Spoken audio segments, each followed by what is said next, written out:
expliquer. Parachute doré, stock option ou bonus, ce jeune patron de 28 ans à la tête d'une PME d'une dizaine de salariés depuis 2 ans se sent loin, très loin de ce monde-là.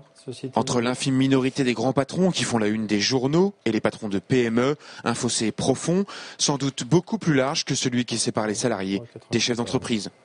Très bien. Merci. Il y a une absence de moralité complète de ces gens-là.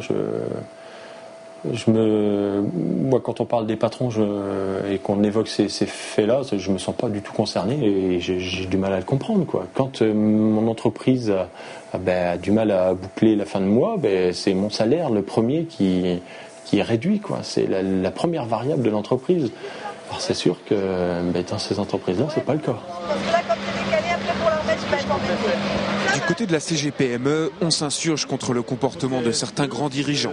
En pleine crise, les sommes astronomiques touchées par quelques PDG de grands groupes jettent l'opprobre sur l'ensemble des patrons. Pourtant, la réalité économique est loin de tout ça. Dans le département, par exemple, 90% des entreprises ont moins de 10 salariés et le salaire des patrons de PME ne dépasse pas l'équivalent de 3 fois le SMIC. Souvent pour 50, voire 60 heures par semaine. Nous, en tant que chef d'entreprise, petite et moyenne entreprise, on est outré, on est révolté autant que les salariés par rapport à ce système-là, parce qu'on veut pas qu'on nous attribue également ce genre de comportement. D'autant plus qu'être patron comporte un certain nombre de risques. Ici, chez Vendémaille, on sait ce que c'est. L'entreprise est en liquidation judiciaire et les 3 anciens salariés qui avaient pris la tête de la société ne toucheront pas un centime. Alors évidemment, ils condamnent fermement les dérapages constatés ça et là.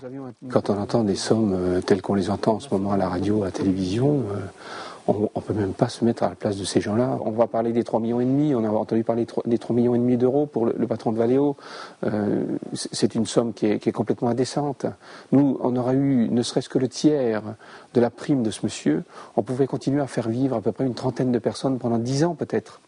Parce qu'on allait restructurer l'entreprise, on allait les investir, on n'allait pas les garder pour nous. La question de la rémunération des dirigeants exacerbe les tensions sociales entre patrons et salariés. Les excès ne concernent pourtant qu'une toute petite minorité.